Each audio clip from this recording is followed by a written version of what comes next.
Oi meus amores, tudo bem galera? Bem-vindo ao meu canal! Com essa cara alegre, minha beleza, né? Ao canal canal Coffee Book. Tô sabendo legal. E vou receber aqui uma convidada, Natália. Faz aquelas palminhas no fim do vídeo.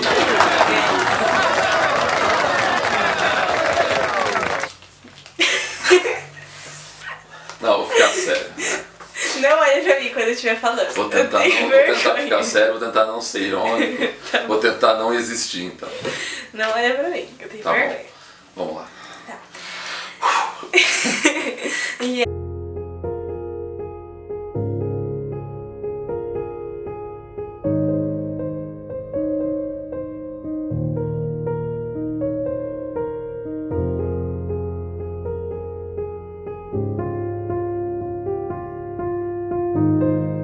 Trouxe 2 livros pra...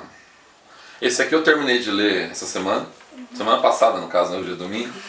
Na internet não pode falar. Hoje é domingo.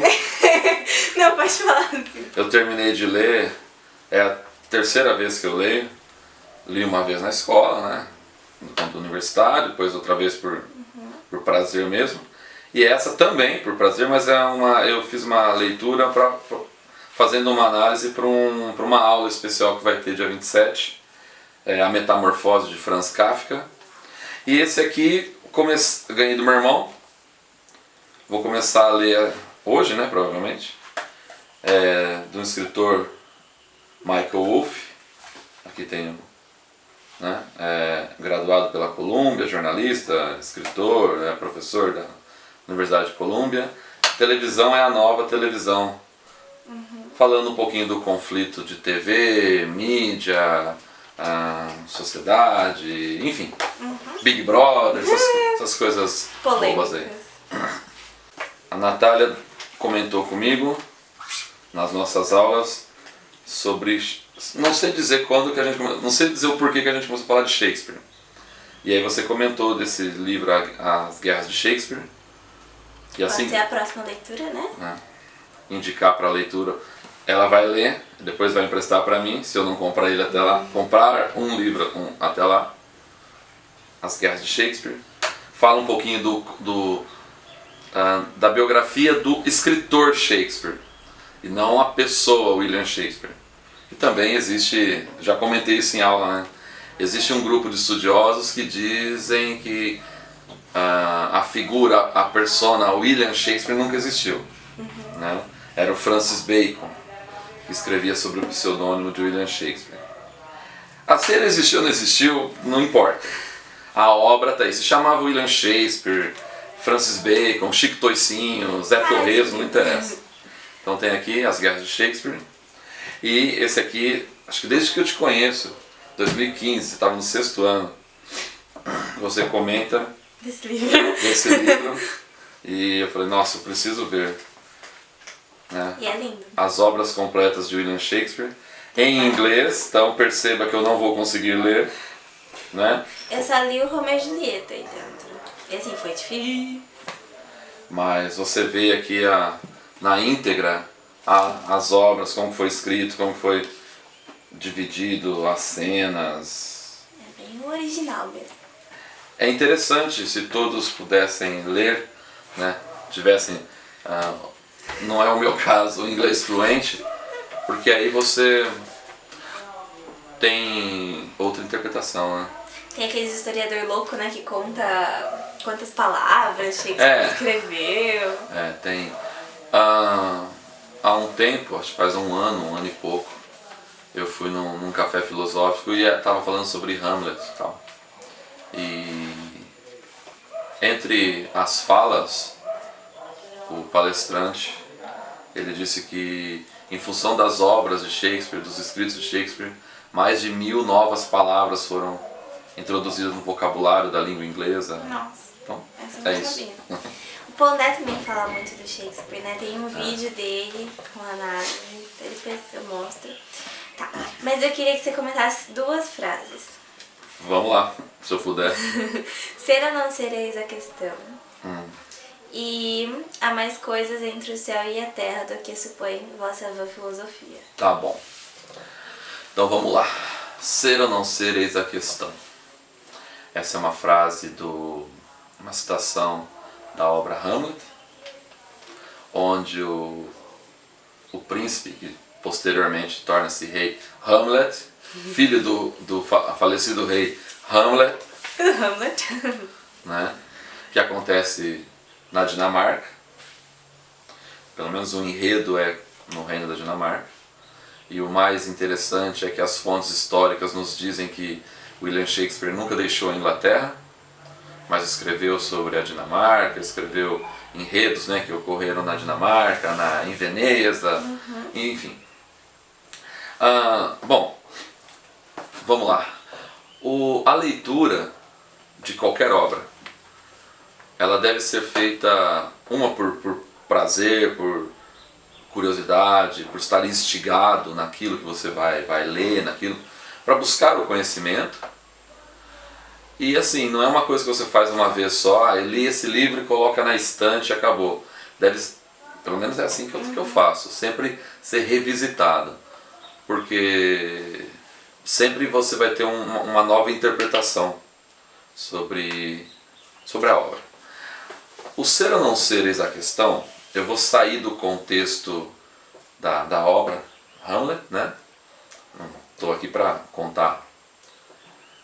E vou trazer para um lado mais, digamos, aquele Shakespeare que eu mais gosto. Por exemplo, eu não gosto de Romeu e Julieta.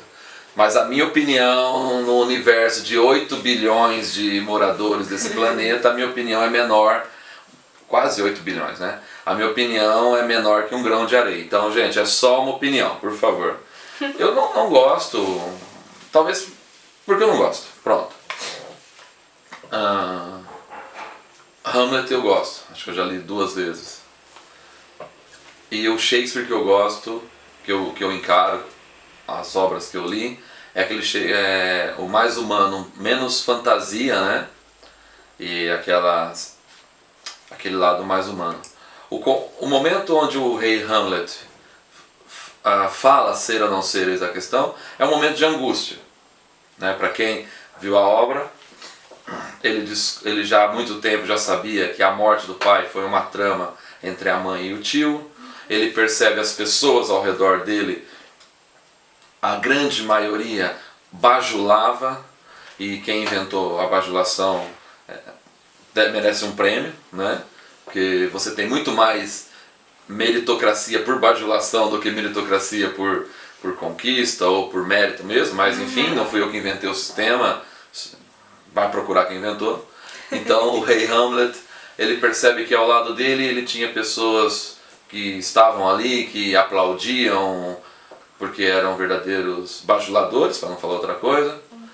2 ou 3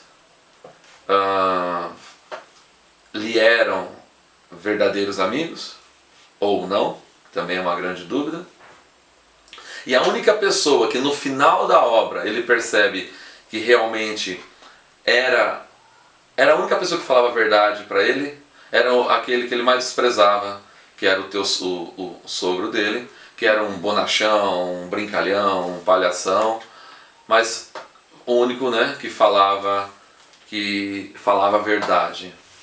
Então, eu interpreto esse ser ou não ser, eis a questão, é aquele momento que você tenta se colocar, tenta verificar quem é você no mundo, quem é você no momento, sabe?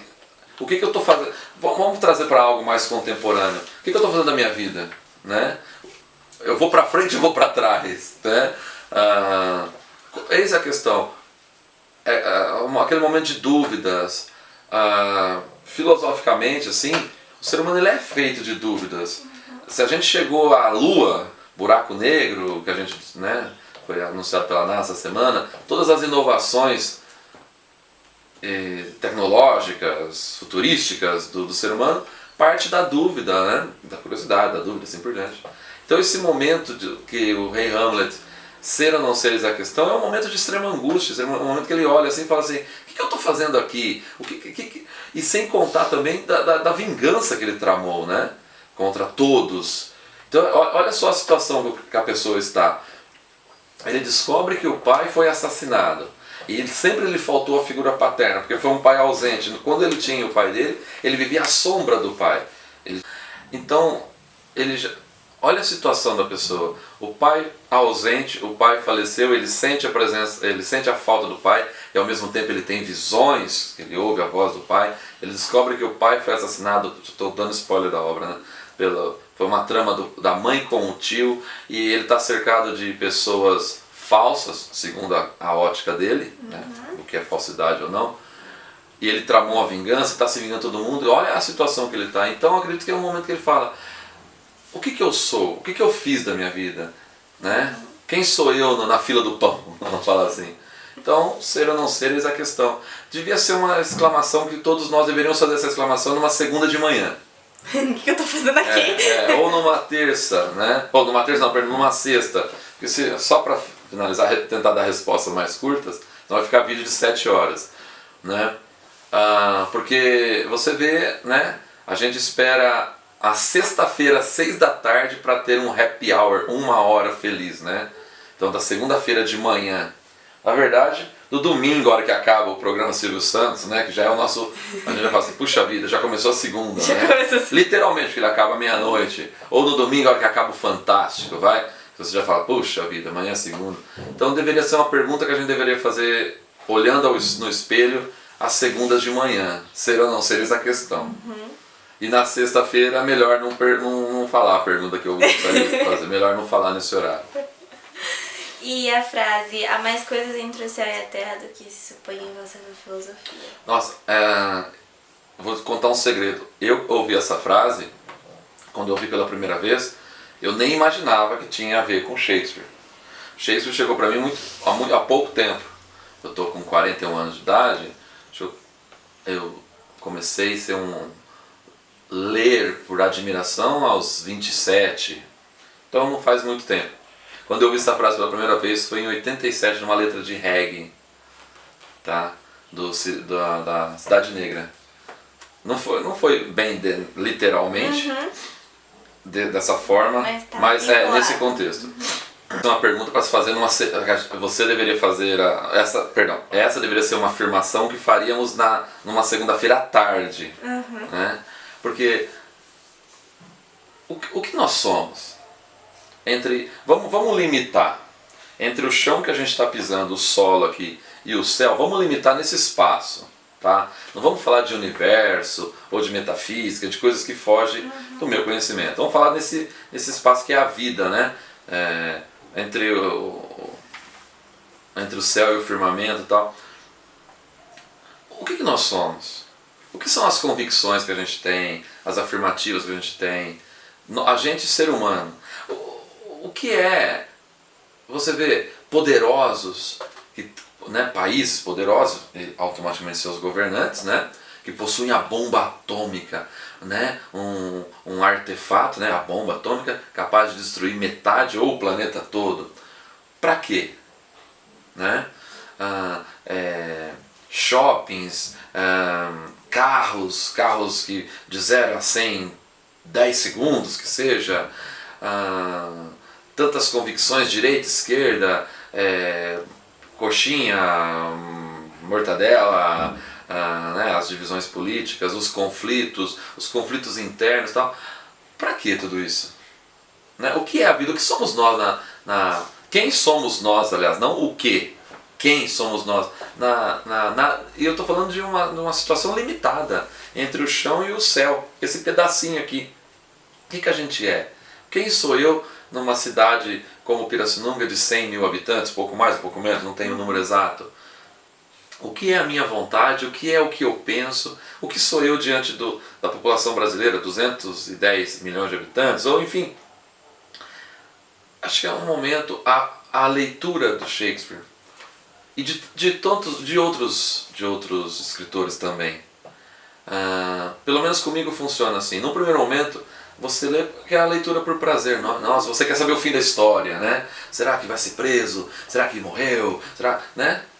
Mas numa segunda leitura, numa nova visitação das obras, você vê que essa frase proferida assim é um autoquestionamento que deveria ser feito constantemente. Talvez se fizéssemos autoquestionamentos em vários momentos, muitas bobeiras, burradas que acontecem seriam evitadas, ou não, né? Vai saber. O Pondé falou isso num vídeo, que às vezes você lê um livro, no primeiro momento para saber o que vai acontecer no fim da história, mas depois você lê pra descobrir quem você é. Mas assim, Natália, eu nunca viajei para fora do Brasil, né? Tô tentando finalizar minha vida igual o Immanuel Kant, né? Os biógrafos de Kant dizem que ele nunca saiu da cidade dele, né? Nem para a capital da Alemanha, né? Tal. Então, quem sabe, né? Já que falta dinheiro para viajar, então a gente vou justificar no futuro para os meus netos: ô avô, você nunca foi para Disney ou para o Paraguai, que seja? Você, não, o avô é meio Kant, assim, fica só aqui na cidade. Mas veja bem, o que a gente acompanha por leitura, jornais, revistas, que seja, os países civilizados, países acima da média, Finlândia, Suécia, Dinamarca e outras sociedades assim, você vê que desde é trabalhada a leitura desde das primeiras fases da vida, né? E assim, tudo na vida, pelo menos essa é a minha leitura, essa é a minha visão. Eu fico até feliz porque alguns filósofos que eu admiro, que nem sabem que eu existo, alguns estão mortos, nunca saberão, partem. Eu compartilho, o meu repertório é formado a partir da opinião desses filósofos, que mesmo a leitura, tudo tem que obedecer um método, né? Não existe receitas fáceis. Então sim, no primeiro momento de qualquer obra que você lê é uma história contada. Assim como tem a história de pescador, assim como se você, vamos supor que você vá para a Inglaterra e conheça o túmulo, visite o túmulo de Shakespeare. Então, no primeiro momento, quando você retornar aqui para o Brasil e a gente se encontrar lá na escola, lá no colégio, você vai falar: nossa, eu fui, é assim, é assim. Então você quer saber o fim da história.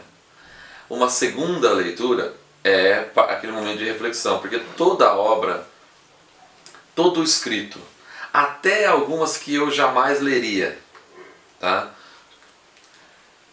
Tem alguém escreveu aquilo, isso é óbvio, mas tem um pouco das angústias, dos prazeres, da percepção da pessoa que escreveu.